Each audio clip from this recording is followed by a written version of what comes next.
I don't really have anything prepared because I find that doesn't really help. And I made the mistake last year of, I think I sounded too gloomy about Canadian film, which I certainly didn't intend to do.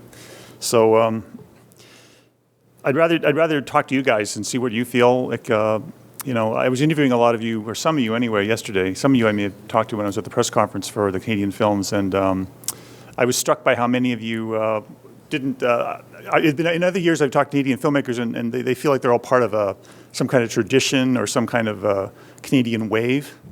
And I didn't detect that yesterday. It was interesting. It seemed like people are doing much more individual projects, and they don't necessarily see themselves as Canadian filmmakers. So I was curious as to whether you folks do, whether you see yourself as part of a grand tradition or some kind of movement, or do you just see yourself as indie filmmakers, or how do you see yourself? So I would actually like to know what you guys think.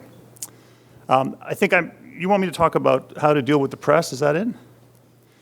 And how to deal with the press being as to how to get your film noticed by the press? That's the main aim? Start with that? Okay. I always tell people, like, you should have a story about your film. Like, it's no longer a story to tell me that you made your film with your mom's credit card. That was the 90s, you know.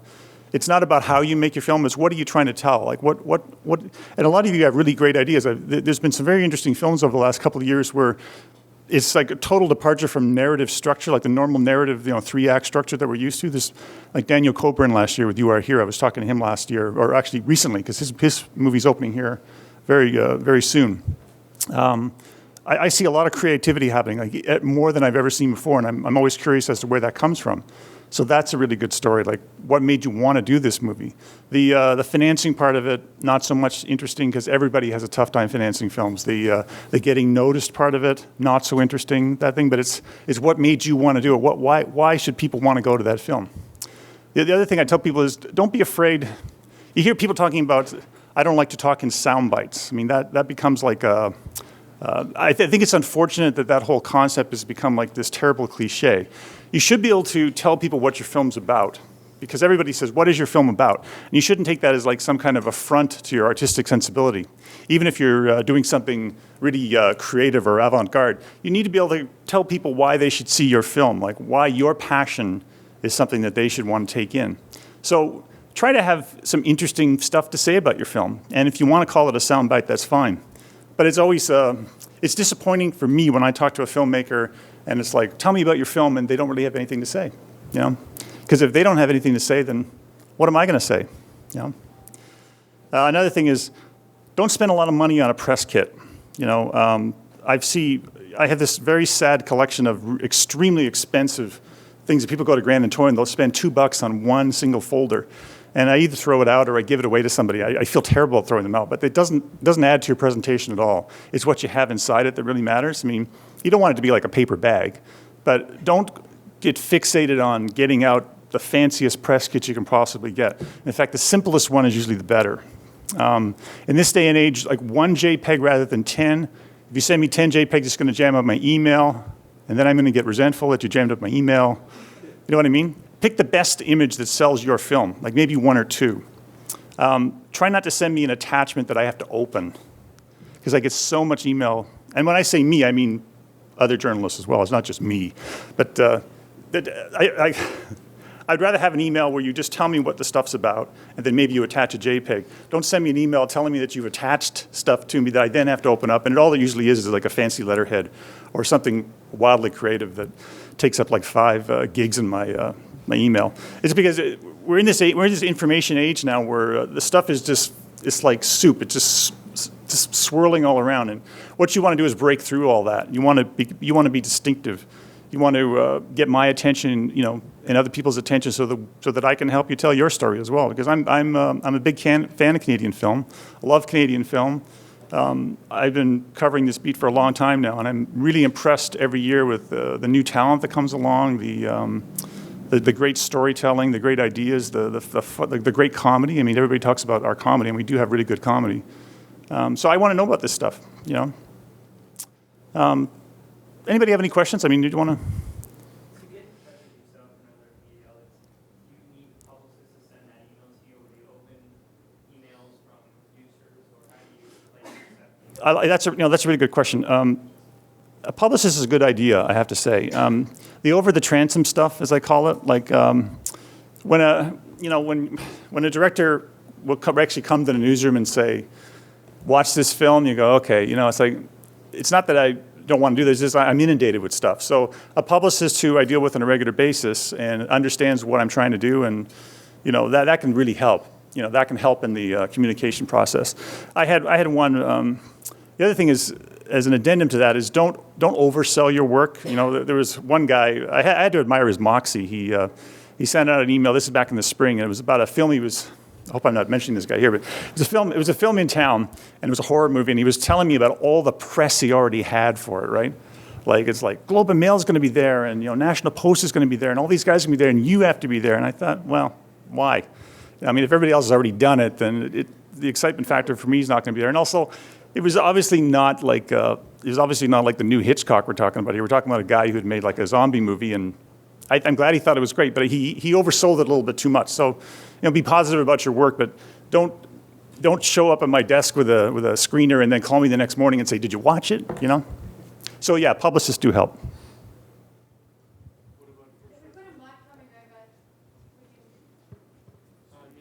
What about for like?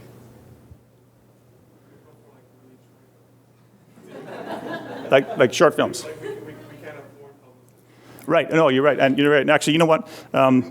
Here's a mistake I made last year. I think I broke the hearts of a lot of short filmmakers when I was doing this talk last year, because I was telling them how hard it was to get the short film scene. And I've thought about it for a whole year. And I thought, I don't want to be part of the problem. I don't want to be the guy telling you why you can't do something, because I really disagree with that whole attitude. I think you should try to get your stuff seen. It's really hard because the theaters won't show it, but the internet's there, and there's ways of doing it. And maybe if there's ways you guys could band together, if you had like themed short films, like let's say you had 3 films about stolen bicycles or whatever, right? If you could find a way to group together, and I'll give you an example. Yeah, go ahead. I meant more as like contact with friends. That's good. A short film. There are some short films that if they have a very specific news angle to them, and you should think about it that way. I can't think of one off the top of my head, but if there's a film that addresses some issue, I think there was a short film at Hot Docs, wasn't there, about people getting run over by streetcars or something, or there was some TTC related one. Sorry, that one's at TIFF? No, it's in program. Okay, so yeah, if you have something that has like an actual news angle to it, that's made in the shade for you, because you can get the news department interested in it. I mean, the entertainment department probably would do it, but you should also be thinking about other departments. Not just the newspapers, but radio, TV, everything. Try to expand your horizons. It may not be something the movie critic can do, but there might be a news reporter there who could do something. So think about that way. What we are trying to do at the Star, we did. My colleague Linda Barnard, she did a piece today about the short films, which we often don't do. But I said we got to do a short film piece, so we did a short film piece, and we're also going to try and do one on the short films. I do like an annual piece kind of assessing the Canadian films coming to TIFF. It's a huge, I get about 40 inches and I got to see about 40 films, so it's really hard to put it all together and try and find a theme. But this year we're going to try and do shorts as well. So that's a little bit better than last year. But I mean, you just have to, it is hard, I know it's hard, but I'll tell you one really good example. You guys probably heard of Denis Villeneuve, right? Guy who made Incendie. First time I encountered him was in 1997, or was it 96? I think it was 97 at Cannes.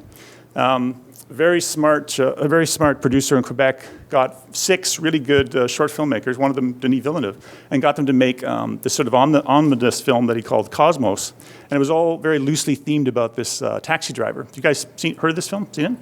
And it went to Cannes. It played in the director's fortnight. So, I mean, that's the kind of innovation you need to make short films stand out. I wish we did more of that, because I see a lot of really great stories in short films, a lot of creativity. I think they're great. I'd rather see a good short film than a bad feature that obviously should have been a short film, Yeah,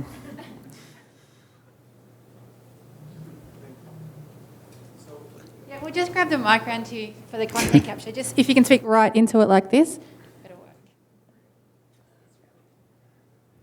work. Just getting back to the short question, would you be sympathetic to short film directors who sent you emails who couldn't afford publicists? Yeah, I would. I think that was the back of the original question. Like, yeah, we can't afford to have all these people on board. So if we said a quick blurb like, sorry, we didn't. Absolutely. Don't misunderstand me. I'm sympathetic to every director, okay? You guys can send me emails all you want. I'm just saying that if you're a director and you send me an email and say, come to my cast party, I never go to cast parties because the whole night, and the rare times I've done it, the whole night people come up and ask me what I thought about the film.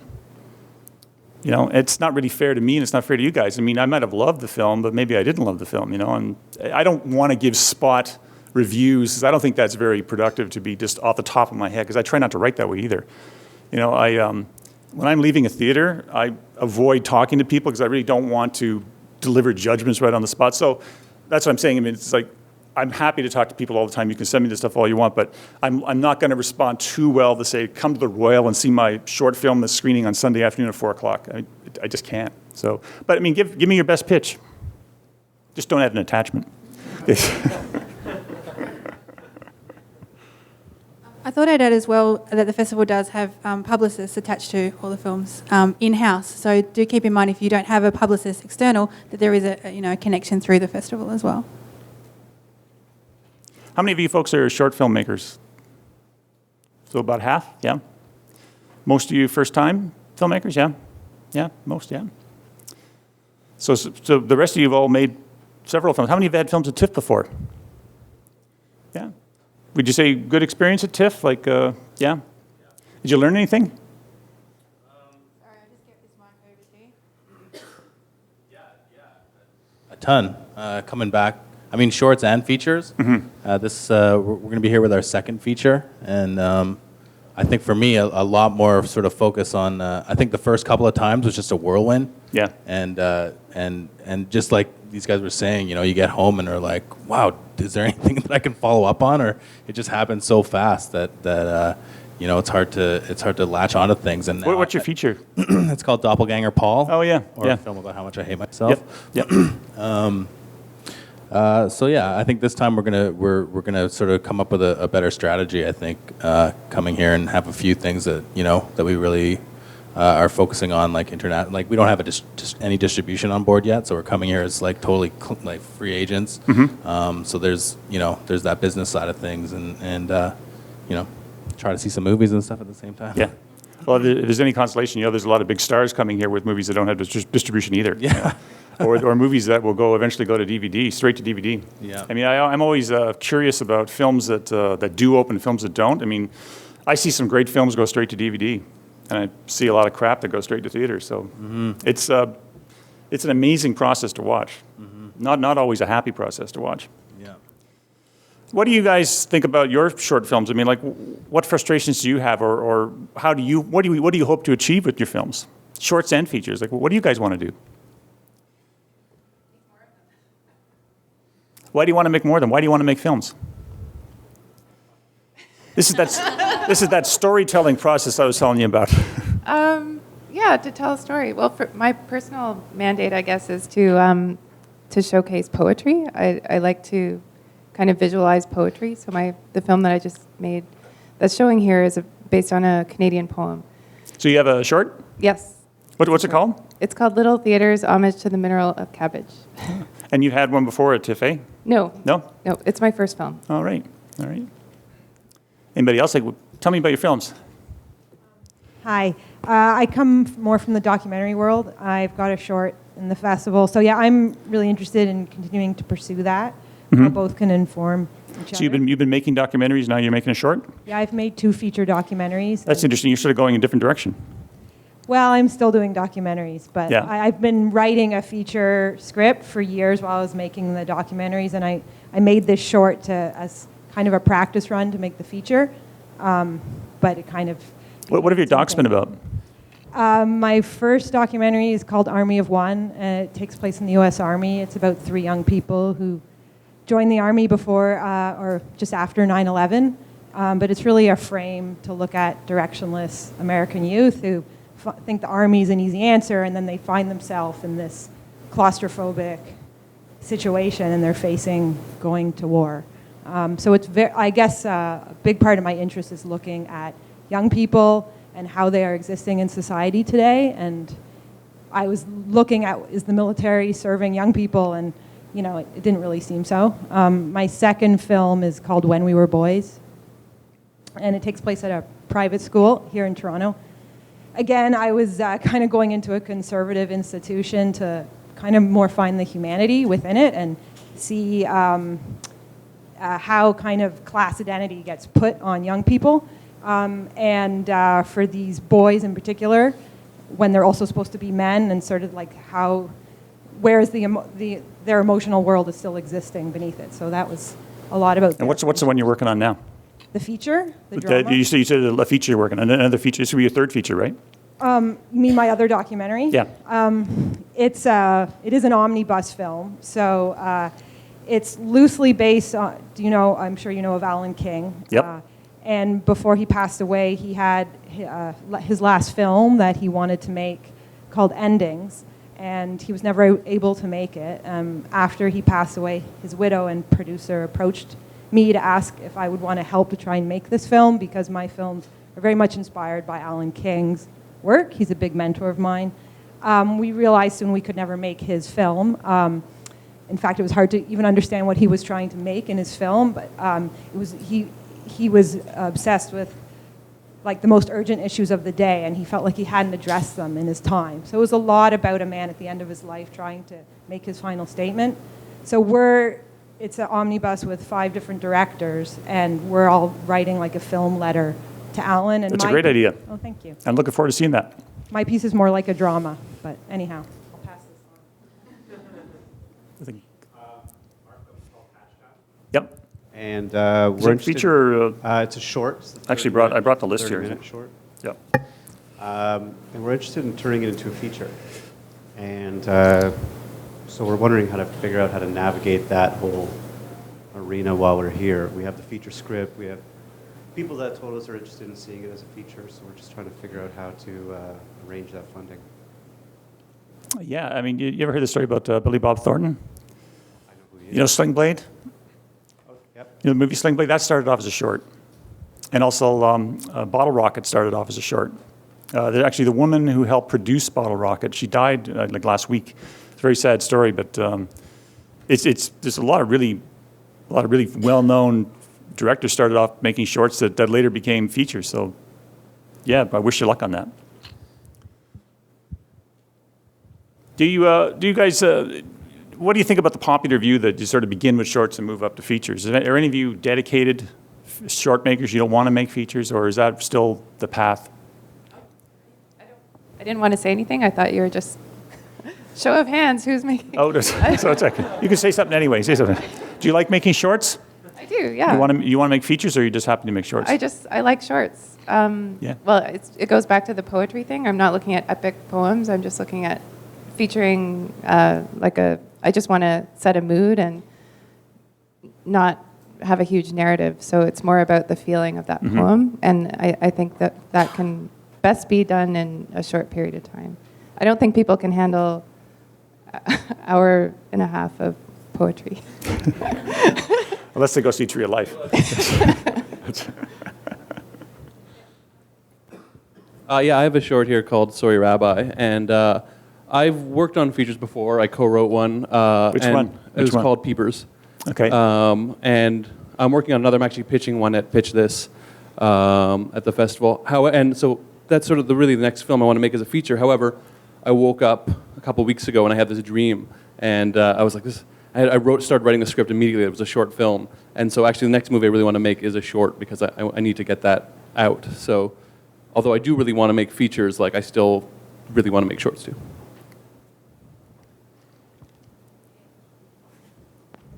I really like the idea of making both. The last film I made was a feature. I have a short here now, and I'm working on another feature as well. But I think it's great to go back and forth because shorts can afford you having to compromise a lot less, and also being able to experiment and test the waters on certain ideas. And some ideas are just really work for 6, 10, 15 minutes. Some are 90-minute ideas. Yeah, I like that description. I think that's very true. Yeah. How many of you think of yourself as Canadian filmmakers? Doesn't look like that many. Are most of you from Canada? Am I correct? You're both, yeah?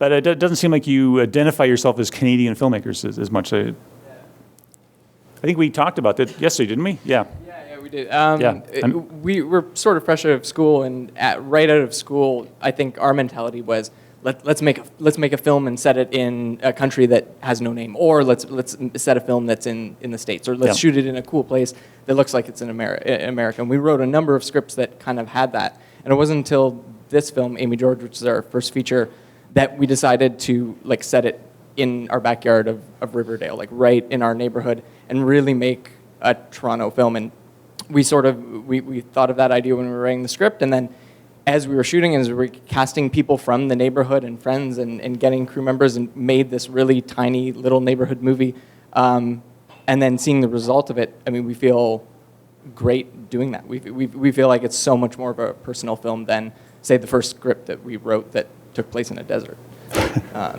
So I mean, it sort of was a slow process, but now, with our next projects, we're setting them in Toronto, and we're having characters say, "I'm from Toronto." Like we feel sort of a sense of pride of making films in our city and making films that we think will showcase the city in a cool way, or the way that we see it in. Yeah, I think that's cool because I think saying Canadian filmmaker is just so general, but my film is like really about my neighborhood in Montreal, and I want it to be about that place. And I would really much rather see a film set in Toronto that was shot in Toronto than a film shot in Toronto that was supposed to be like fake Chicago or something. Like, I think that's super lame. So I sort of balk at like Canadian filmmaker as such a general term for such a big country with so many diverse communities. I think it's cool when people represent their own areas and tell their own stories and show places that they know specifically and don't try to just smooth it all out into some sort of general North Americanness. But Quebec filmmakers, they're proud of being from Quebec. I mean, that's a big issue for them. And people in Quebec go to see Quebec films. They do self-identify as Quebec. I think it's kind of interesting because for a long time, I think it's been sort of like, it's almost been sort of like a point of shame in some ways about Canadian film amongst especially us coming out of film school and stuff, because it was always felt like there's something about there's like a cliche or something that was being that we sort of felt was sort of prevalent, and it's not that we wanted to not that we didn't want to be thought of as Canadian filmmakers. And I think almost in this case we really made a choice of stamping the movie as Vancouver, and these guys actually go on a road trip to the States and come back. And I wanted it to feel like the neighborhood that we were shooting it in, but I just wanted it to be faster, and there was like I don't know, it's just been funny. It's been a kind of galvanizing thing, I think, over the last few years, and I think it's getting to the point now where I don't feel shame anymore about it. But there was a time when it sort of felt like there were so many really slow Canadian movies, and maybe just the themes of a lot of like incest in the landscapes of Saskatchewan or something, where it just sort of felt like it's not really, it didn't feel like those were my stories. Yeah. So it was hard to identify myself that way. Telefilm Canada actually at Cannes about 10 years ago, they actually made that a selling point, how weird Canadian films were. Yeah. Weird sex and snowshoes. I think that a lot of the reason that for a long time people didn't necessarily want to identify themselves as Canadian filmmakers is because Canadian film had that notion of it's either kind of like the hockey and maple syrup hoser sort of thing, or else it's, as some of the other guys were saying, Toronto pretending to be Chicago or trying to be secondary New York. So there was this sort of dichotomy that didn't really work, or at least I don't think it was actually in the films. It was more in the sort of public perception, or maybe it's the way that Canadians look at themselves or something like that. But I've always found that, personal idiosyncratic filmmaking, really is some of the most inventive. And when filmmakers from all over the world are kind of, strongly devoted to where they come from, and that it can be anyone from like, what Guy Madden's done with Winnipeg, or John Waters with Baltimore, or kind of anywhere. Even the like new wave of like Romanian cinema is huge internationally, and it's I think taking the sort of pride in where you come from, but being able to tell your own individual story about it is is something that, that we should all be proud of, regardless of if you're Canadian or from anywhere else. Well said. Yeah, I too, the short that I've done here, Hidden Driveway, is very much located in the place, and I think it's important to locate your films in the place that you know. Where's it located? Toronto? Yeah, in East York, actually. Okay. And the feature I'm working on is located. There's not too many films about East York. I know, but I have this thing about East York. I biked through it, and it was bleak enough that it looked good in the winter. And my feature, I'm guessing, is in the same neighborhood that Mark lives in Miles End in Montreal. But at the same time, I would say that if I was to be part of any nation, not to sound too corny, it would be like the nation of filmmakers. Just from going to film festivals around the world, and you get to know filmmakers from so many different places, and that's how I think I get inspired a lot. Of course, we bring our separate inspiration, but I've just made so many connections to filmmakers from so many other places. I feel very much attached to that community as well. I think this gentleman here had something. I just think, because there, for example, I'm Canadian now, but I was not born here. I came from Bosnia. And there's a lot of us in the room that were not born in Canada. Yep. So there's a lot of us that were not born in Canada. A lot of people out there not born in Canada either, yeah. Yeah, so it's like 50% of Toronto. It's kind of crazy. So I think what's happening, and also what's happened before, I always found Canada has a fairly undecided identity, I think is the word. Like, it's always like, we're just, we're not American. We're like we're just a little bit better or more polite than the Americans. And it's almost like the entire culture is defined by what we're not, and as opposed to what we are. And plus, it's constantly changing. Like, the landscape is constantly changing. So the stories are changing. The stories that people bring from all these places is contributing to a new sort of landscape. And so I'm not. It's easier to say I'm like a Bosnian Canadian filmmaker than just pure Canadian filmmaker, or just an internet. Because I mean, the world is becoming globalized, whether you like that or not. So we're all sort of transitioning into sort of this this place of trying to maintain a level of self-identifying with the location you come from, not trying to make it generic, but at the same time, the stories themselves only work if they can touch that larger universal appeal. So it's kind of like, but the thing is, usually if you stick true to that, if you stick true to the authenticity of that place, you will become universal. And if you try to make it generic, usually you will just fail miserably. So it's kind of like, it's a subconscious mechanism that usually is in place when you construct a narrative or tell a story about the Canadian experience. Yeah, I'm always sad when I see Canadian film that tries to hide that it's Canadian. I mean, it might actually take place in Canada in terms of the story, but they make this sort of generic town, and they often have American money, which that really one of my pet peeves, like American money in a Canadian town. Actually, there's a major Hollywood film, see if you can guess this one, about 11 years ago, I think it was 11 years ago, a major Hollywood film that had a Canadian $5 bill in it. There was a scene set in Canada, and they actually had a Canadian $5 bill, which used by a very famous star. You know what it was? The first X-Men. When Hugh Jackman's character goes up to like the Arctic Circle, he pays for a drink with a $5 Canadian. I thought, wow, how often do you see that? Yeah. Sorry? Right, that's right. But I think actually they didn't stress that in the first film. I think it became a bigger plot point later on. Yeah. Even if they would have subtitled that, they would have just said, when he's walking through the snow, they would have just said, Upper Canada. Yeah, that's right. Yeah, and it wouldn't have surprised me, even if they was Canadian, to have them using a $5 American bill. I mean, yeah. By the way, isn't it great that our dollar's worth more than American now? It's bad for film, though. It's bad for film, but good for psyche. Do you have any more questions about the media? I guess I should concentrate more on that. Okay, go ahead.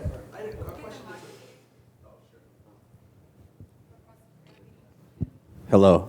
Well, my question is concerning something you said before about a news angle about a short film, because the short film that we made is something that I think you mentioned before was a film that was commissioned by Toronto City Council when Miller was still in charge, and it was about pedestrian safety, and then it was quickly scrapped as soon as Rob Ford was elected. Yeah. And it was a PSA about pedestrian safety, never intended to play at a film festival.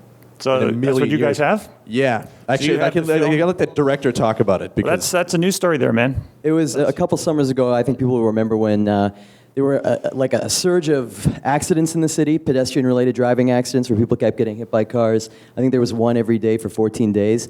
And so I was approached by a city councilor at the time to sort of do a dramatic treatment of this. They thought, a PSA. I'd never had any experience in that mode before, so I just wrote a short movie for them and told them it was a PSA. And they believed it, and we were all set to go ahead. But yeah, there was the regime change, and the whole thing just was orphaned. And thankfully, we had all the sort of production elements in place, and we made it anyway. And now it's found a second kind of coming here in a TIFF, which is awesome, but definitely So unexpected. it's in TIFF? Yeah, it's What's it in there called? this year. It's called The Pedestrian Jar. Let me see it. I got this right here. Oh, here's a Shorts Canada here. So this was commissioned under the Miller regime, and now it's been scuttled by the Ford one, but you guys made it anyway. Yeah. Okay. That's a story. Can you get me that? I can for sure. Which one's you, Evan Morgan? You're Evan? Okay. And you helped him with it? yeah, Jamie was. Oh, you guys all worked on it together? Can you get me a screener? You bet we can.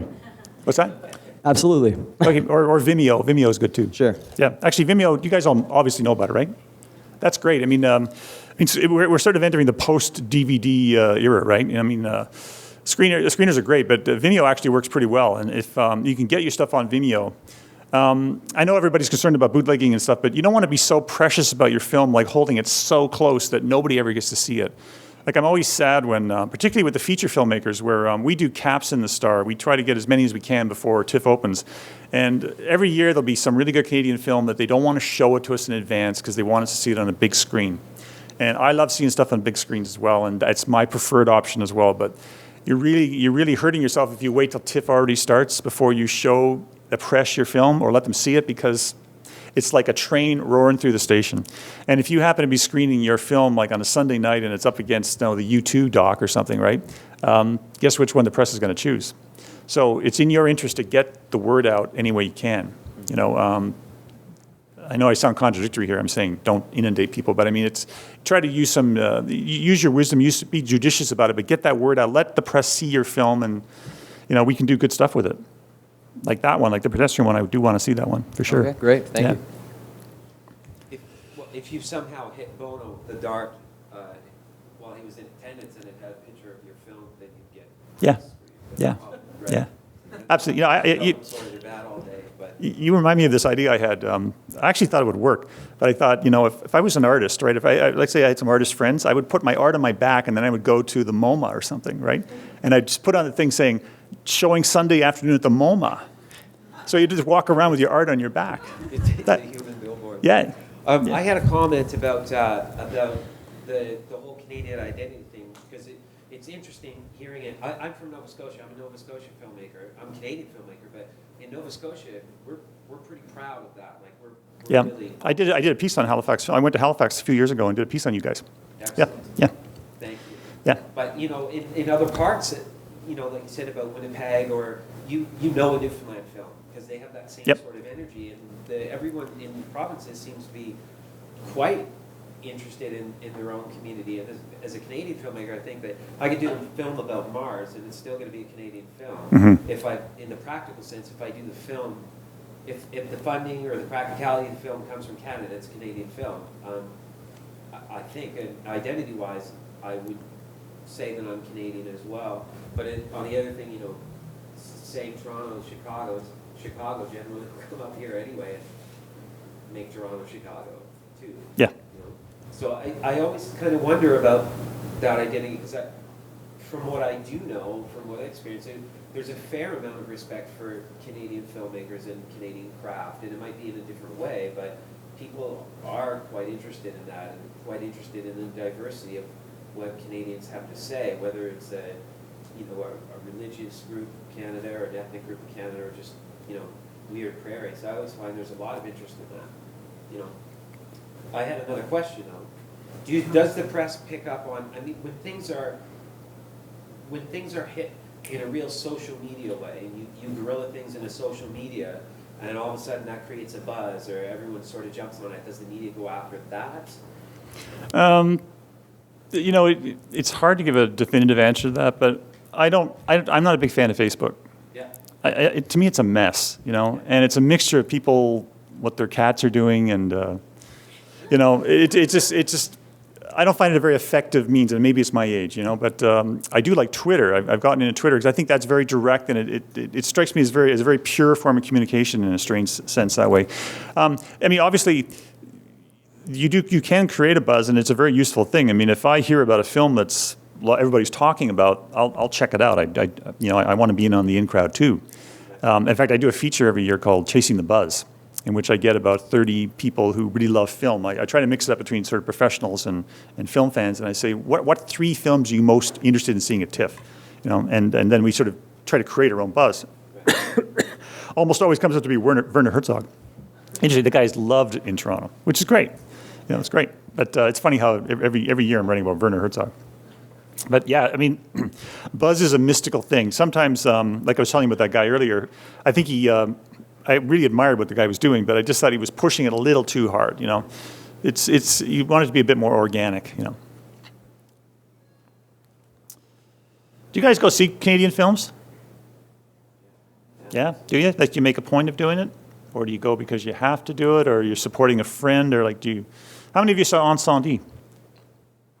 Most of you, you know, played here for 18 weeks, and Piers was saying yesterday, I think it was some kind of record. I don't know if he meant like a record for Canada or TIFF or whatever, but that was a very impressive film. Actually, that was my #1 film of last year. I rated that #1. And, you know, it was nominated for Best Foreign Language Film at the Oscar. I think it should have won. Like, I liked the film that won, but I thought Incendie should have won. It's been really gratifying to me to see how Canadian film has developed just over the last 10 years, just the energy and the creativity, you know. I think we have so many things that go against us, but I think we also have a lot going for us, and it's better to push the positive side of it and what you can achieve.